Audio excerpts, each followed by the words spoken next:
Hola a todos. Bienvenidos.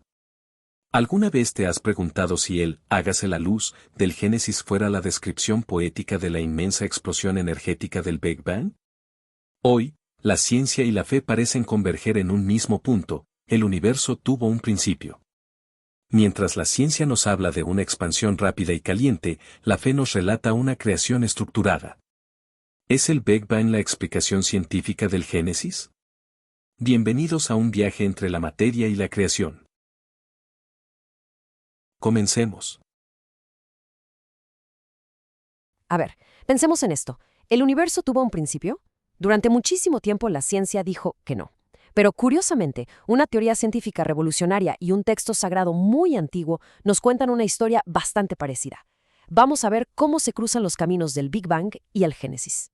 Durante casi toda la historia, la idea de un universo sin principio era la que dominaba. Para la ciencia y la filosofía, la respuesta parecía clara.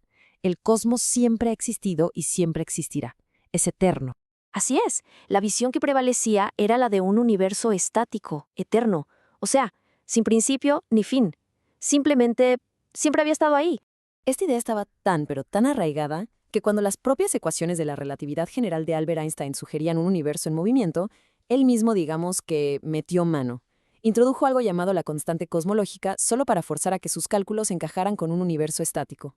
Años después, él mismo admitiría que esa decisión fue el mayor error de su vida. Y es que estaba a punto de aparecer evidencia que lo cambiaría absolutamente todo.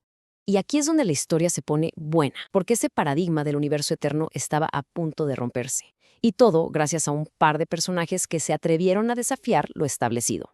El primero de ellos fue Georges Lemaitre, que además de astrofísico era sacerdote. En 1927 usó las mismísimas ecuaciones de Einstein para proponer una idea que sonaba a locura en ese entonces, que el universo se estaba expandiendo desde un átomo primitivo, o sea, un punto inicial de creación.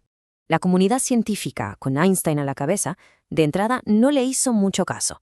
De hecho, se cuenta que Einstein le dijo que sus cálculos estaban bien, pero que su física era abominable. Pero poco después, el astrónomo Edwin Hubble, desde su observatorio, aportó la prueba que faltaba. Demostró que las galaxias lejanas se están alejando de nosotros a velocidades increíbles. Y a ver, si todo se está separando, es lógico pensar que en el pasado todo estuvo junto, ¿no? En un solo punto. Así que adiós a la idea del universo estático. El universo se estaba expandiendo.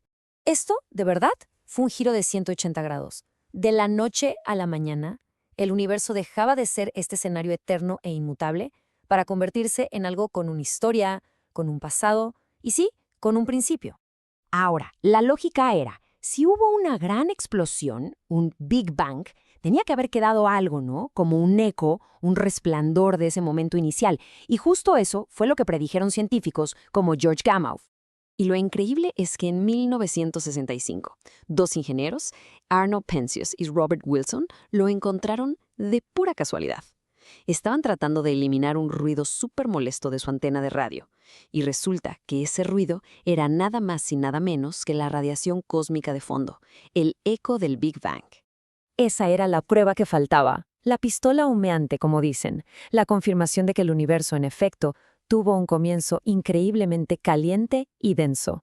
Hoy en día, gracias a satélites súper avanzados, hemos mapeado ese eco con una precisión impresionante. Y sus datos nos cuentan algo todavía más extraño, que nuestro universo está compuesto en su mayoría por materia y energía oscuras, fuerzas misteriosas que no solo lo expanden, sino que aceleran esa expansión. Y aquí viene lo irónico de todo esto. La conclusión científica de un universo con un principio, algo tan moderno, resultó que hacía eco de una de las historias de creación más antiguas de la humanidad, el relato del Génesis. A ver, recordemos un poco. El libro del Génesis describe una creación ordenada en 6 días o etapas. Comienza con la luz, luego separa las aguas del cielo, forma la tierra seca con su vegetación, después llena el cosmos con el sol y las estrellas, y ya con el escenario listo, lo puebla de vida, primero en el mar, en el aire y finalmente en la tierra. Es increíble pensar que la misma idea de un inicio del universo, que al principio fue rechazada por los científicos por sonar demasiado religiosa, ahora era la que abría la puerta a una conversación fascinante. Hay una frase del astrofísico Robert Jastrow que lo resume perfecto. Él decía que el científico, después de escalar la montaña de la ignorancia, se encuentra en la cima con un grupo de teólogos que llevaban siglos sentados ahí. Y es que para el propio Lemaitre, el padre de la teoría, esto nunca fue un problema. Él lo tenía clarísimo. El cómo de la ciencia y el por qué de la teología no son enemigos. Son, pues, preguntas diferentes que se complementan. Esto nos muestra que no tiene por qué haber un conflicto. Simplemente operan en diferentes niveles. La ciencia se pregunta cómo funcionan las cosas, mientras que la fe o la metafísica se preguntan por qué existen en primer lugar. Son carriles distintos. De hecho, es la propia teoría del Big Bang la que nos muestra los límites de lo que la ciencia puede por sí misma explicar. Las teorías científicas son buenísimas para explicar cómo el universo pasa de un estado a otro. Pueden seguir el rastro hacia atrás casi hasta el primer instante, pero no pueden explicar por qué hay un rastro que seguir, o sea, por qué existe algo. Y eso nos deja frente al misterio más profundo, la pregunta fundamental. ¿Por qué hay algo en lugar de nada? Es una pregunta que la física no puede contestar, y que nos invita simplemente a maravillarnos. Si te gustó el video, te encarezco que le des like y te suscribas a mi canal para que puedas compartir las buenas nuevas del Evangelio de nuestro Señor Jesucristo de una manera fácil de comprender.